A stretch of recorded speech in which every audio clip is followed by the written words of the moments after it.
Putok ng baril ang pinakawala ng isang taxi driver sa labas ng arrival area ng Bicol International Airport sa Alubo, Daraga, Albay kaninang umaga. Maya-maya pa, isang airport police at 2 sibilyan ang makikita ng nakahandusay. Kaagad naman na umaksyon ng mga airport police para madakip ang sospek. Dumating din sa lugar ang Special Operations Unit ng PNP Bicol para siguruhing walang second threat sa bisinidad ng paliparan. Rumesponde rin ang medical at rescue team ng Daraga Municipal Disaster Risk Reduction Management Office at isinugod ang biktima sa ospital. Nasa airport rin ng mga tauhan ng SOCO para magsagawa ng kanilang investigasyon.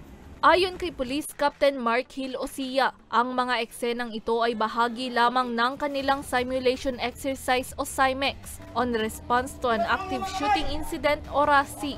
Layunin aniya ng aktibidad na mapatibay pa ang kanilang ginagawang security measures sa BIA para sa seguridad at ligtas na pagbiyahe ng mga biyahero.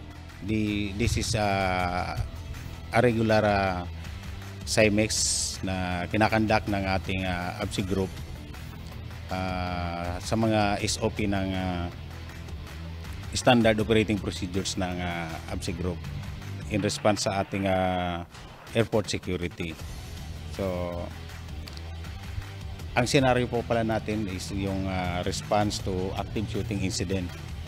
Ito ay part ng natin 13 SOPs ng aviation security. So yun po, yun ang pinapractice natin kung paano yung collaboration natin, paano ma-enhance yung ating preparedness to address those incident.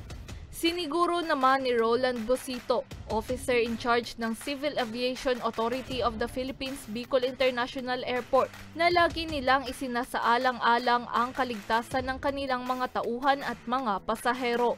I have to say 100% tayong secured, no? Kasi una-una marami tayong security personnel na naka-impose, marami tayong security protocols na naka-in-place, and marami tayong kasamahan sa outside or nakapaligid sa airport security forces natin.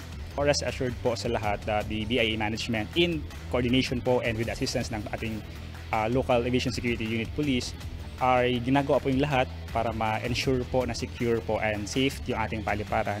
And sa mga pasahero naman po, we're just requesting din na kumbaga sumunod or mag-comply po sa ating mga security measures na in-implement sa airport kasi para naman po sa atin lahat yun.